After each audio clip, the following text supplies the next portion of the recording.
Hey, Peace World. Had to jump in really quickly. Shout out to my man Sean. He just texted me with the announcement that Carson Wentz. There's an announcement out there for the Washington Commanders to pick up Carson Wentz, a trade with the Indianapolis Colts. That's on ESPN right now. There's really no details available other than there's a package of picks going back to the Colts. It's per Adam Schefter, so it's as official as it can be.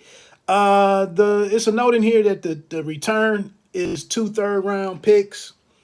I'm happy with that. I kind of hate to see a guy from the division come in. With some familiarity with watching him when he was with the Eagles, and we kind of know how things turned out for him and whatnot. But I think for the options that were out there, I'm comfortable with it.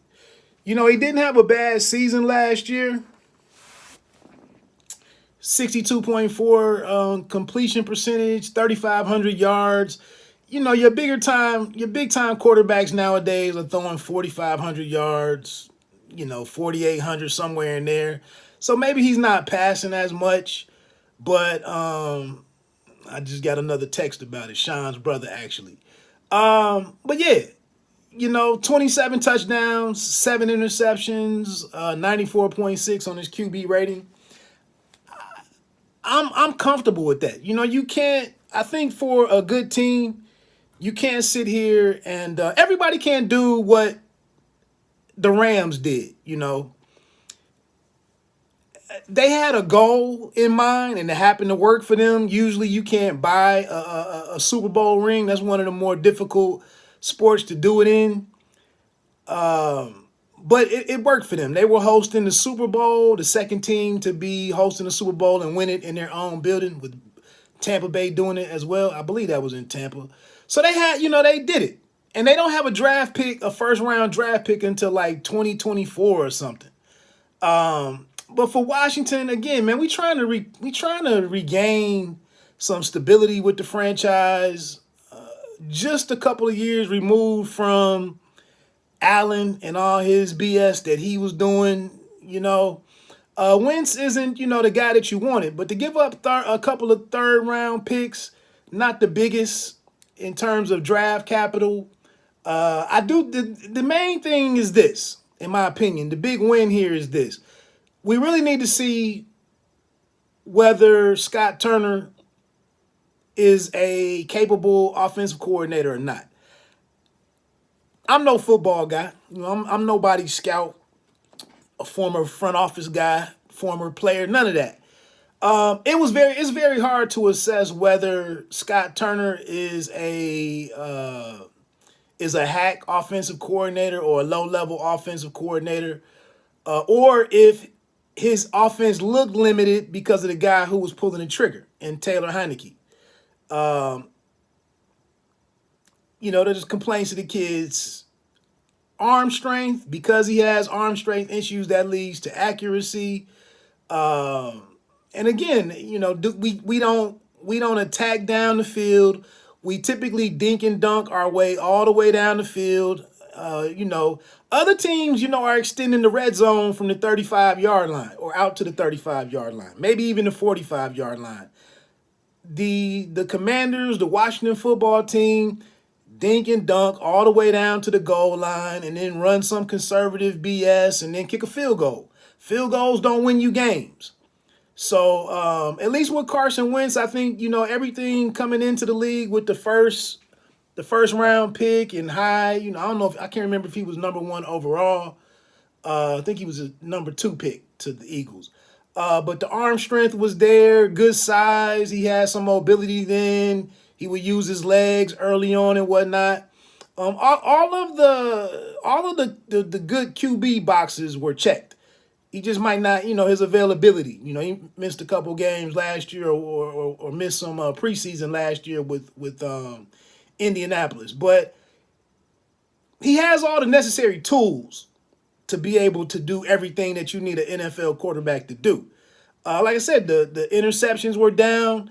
There are there continues to be some issues out there about him and his presence in the locker room. Is he a leader of men? I don't know, but I think you give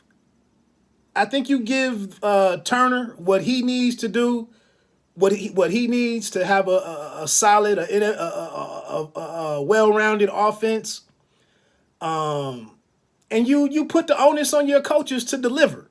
Nah, we didn't get, we never had a shot at Aaron Rodgers. No, we didn't get Russell Wilson. It was some reports out there that I saw earlier from Kime or somebody that they wanted all of the Breer. It was from Albert Breer. They wanted all of the Deshaun Watson issues to be fully resolved before they would do anything in terms of pursuing him. What more could you do than that? I can't sit here and give away everything that it would require to bring in a talent like Watson, and I don't know when I can get the dude on the field. So I thought that you really couldn't get too involved with that. Again, I'm completely dumbfounded on why there's no activities with my man's case and his issues. It just doesn't even seem to be going anywhere. So I'm happy with Wentz. If the guy can stay healthy, I think whether it's 16 or 17 games next year, I think he definitely you can at least plan for no less than being 500. And if everything clicks pretty well, have a solid draft, re-sign Terry McLaurin, more growth from Gibson, somebody develops at wide receiver number 2. I don't know what's going to be on with Logan coming back as a tight end, but if you can get if you can have some kind of option available at tight end, you can at least plan to go 500. But if things come together well, maybe you win another 3 or 4. Maybe you're 500 plus 4 games or something. I don't know. Like, it doesn't take a whole lot in the NFC East to contend for the first 2 spots. So you get Chase back next year. I know he didn't have the great sophomore year, to follow up on what he did in the first year and the impact that he and the production that came about with him in his rookie season. So I don't know what was going on in year 2, but he comes back. The defense continue to grow a little bit. I don't know, man. I'm just a big fan of building your teams through your draft. Again, Washington is just not that team, not that franchise right now to where people are dying to come there. You got to repair the reputation. You got to have some prolonged winning. You got to build a winning culture, and then you got to have a couple of years of trending in the right direction. And I think this front office is this is just the second draft for them, I believe. So third draft, I think, with everybody being in place. I think this is the third draft. So get this draft class in here, see what it's about. You do have to have that perfect balance. You can't rely solely on draft picks trying to get a team to the next level. You got to bring in certain key free agents and whatnot. So that is a part of it. But the core, in my opinion, the core of the team has to come in through the draft for most teams. The situation, what Denver was just able to do with getting Russell Westbrook. I keep saying Westbrook. Wilson, Tampa Bay, when they were ready to bring in Tom Brady. Not every team is going to be in that situation. So I'm cool with Wentz. I'm not really ready to go with the Pennsylvania and all that type of stuff. And giving the keys of the city to the guy and all of that. But I think he's a capable guy. He might need to be managed a little bit. But that's what you give. That's what you task your coaching staff with that. That's why we pay you guys. We give you, we give you the best that we can give you and challenge them to get some results. Now, you don't have to be all that. I don't think you had to take that big of a reach in the draft. I think you can be kind of conservative with it in terms of picking up one of these younger guys. I might even be willing to give the Ritter kid from Cincinnati.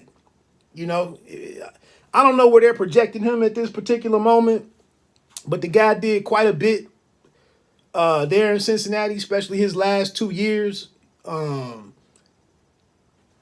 He got decent height on him, decent arm and whatnot. He might be a dude you can grab in a later round and see what he can do in a year or two. I don't know. Ritter, I'm starting to be okay. You know, maybe take a shot on Ritter. Some of the other guys, this doesn't seem like a draft full of excellent QB1s, in my opinion. But, you know, again, I ain't working for nobody's scouting staff. So that's it, man. We got Wentz next year. I would imagine I see large amount of people in the fan base who have some kind of a connection with Taylor Heineke, and they want to believe in him and they like his story. I know last year Chase was talking about he was a baller, and some of the guys really liked him, but I think, you know, we see I think the limitations of the guy are clear, you know, and a week in, week out starter, I felt like he was holding things back. And you know, it's a professional game. You know, a few years ago, he wasn't even in the league. So to sit here now, I see people talking about he deserves a chance. You don't really deserve a chance in the NFL. You're either the best option on the team or you're not. Other than that, though, I mean, you're kind of old, whatever your contract stipulates and whatnot, but you don't deserve to be a starter. Like, you have to earn to be a starter, and the team should always be trying to upgrade at certain at key positions. And if you're not the guy, you're not the guy. And he just, you know, he might not be the better option over Carson Wentz. Anyway, let me get back out of here. That's my last break for the day. You know, you get a player that one of these guys who's starting to make the rounds, but maybe he catches fire here. You get a guy who definitely wants to avoid. They don't have any details yet. Just looks like 2 third-round picks going back to the Colts. So they didn't give up a ton to get him. Then lastly, you get a guy who wants to avoid, you know, maybe it lights some kind of fire under him to make it work here. You know, and I don't know why my man in Indianapolis grew cold on him, you know, after just one season. But that's what happens. And we'll see if Ron can make it work. Ron and staff can make it work there in D.C. Let me get off of here, man. I'll holler at y'all next time. Peace.